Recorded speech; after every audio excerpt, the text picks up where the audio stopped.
Hello and welcome to the Missing and Tattooed podcast. It's season 1, episode 2.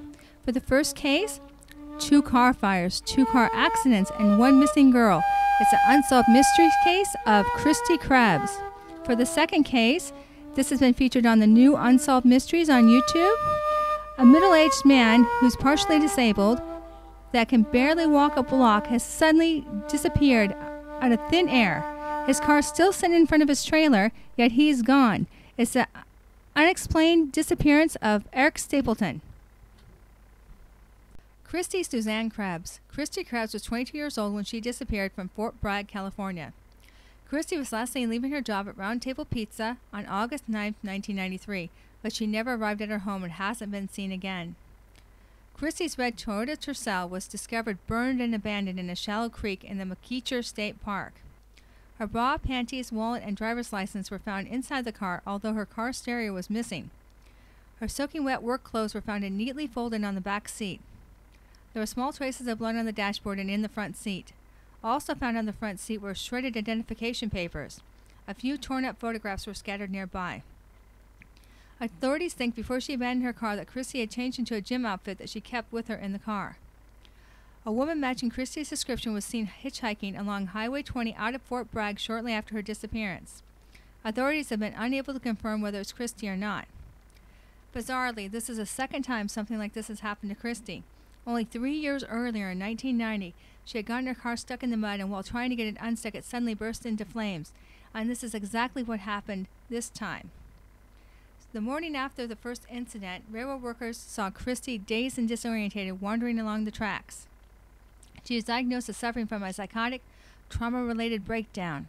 She was hospitalized multiple times over the next 6 months and was under medical supervision. Her therapist advised her to go back to work, but only part-time. Kristi did well, and she was increasing her work hours at Round Table Pizza. She also took a second job at a fast food restaurant. She was working 10 to 12 hours a day as a result. She was also working out every day at the gym. It's possible that tiredness and overwork plus being in the exact same nightmarish situation as 3 years earlier might have caused another mental breakdown as in 1990, which left her not knowing who she was. Several sightings were reported in Texas, Salt Lake City, and California. Authorities believe Kristi may have been hitchhiking with truckers across the country.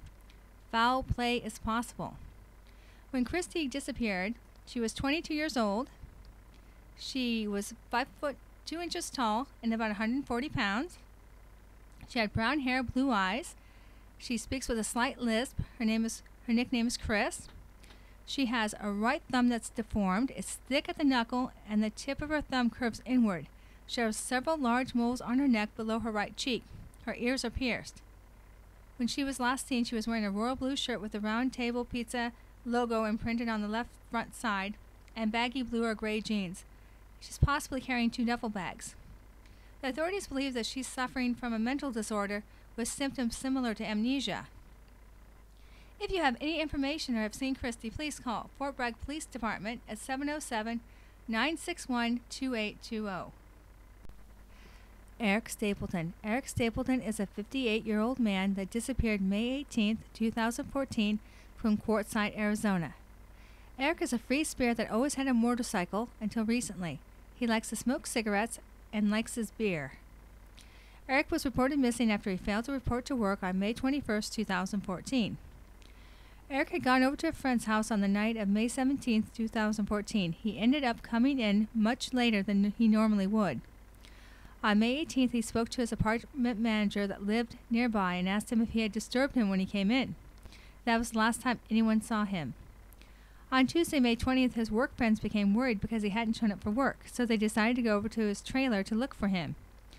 They found the door of the trailer wide open. Inside the trailer, nothing was disturbed, and there was no sign of a struggle. His car was found outside his home. His cell phone was found inside, along with all his other belongings. What makes this disappearance even more unexplained is Eric is partially disabled and walks with a limp. His family doesn't think it would be possible for him to walk more than a block, so it's highly unlikely that he wandered away or disappeared on his own. They also think that if Eric was abducted, that he would have put up a huge fight, and then there would be evidence of that. And they also think that if he would have went with a friend, he wouldn't have left the trailer door wide open. So his disappearance is very, very odd. Eric Stapleton is 5'11". He weighs 200 pounds. He has balding, curly gray hair and a darker gray full mustache and hazel eyes. He has a mole on the front of his thigh about halfway to his knees. He uses glasses to read. He walks with a noticeable limp. Eric has a big family that loves him and is doing everything they can to bring him home. So if you've seen Eric or have any information about his disappearance, please call Al's RV Park at 928-927-6715 or the Courtside Police Department at 928-927-4644. Eric's case was featured on the new Unsolved Mysteries YouTube channel. Also, Eric's niece has a Facebook page dedicated to bringing him home at www.facebook.com/findericstapleton. If you like this podcast, you might consider liking us on Facebook. It's www.facebook.com/missingandtattooed. We also have a YouTube channel. It's www.youtube.com/user/missingandtattooed. Thank you so much for listening.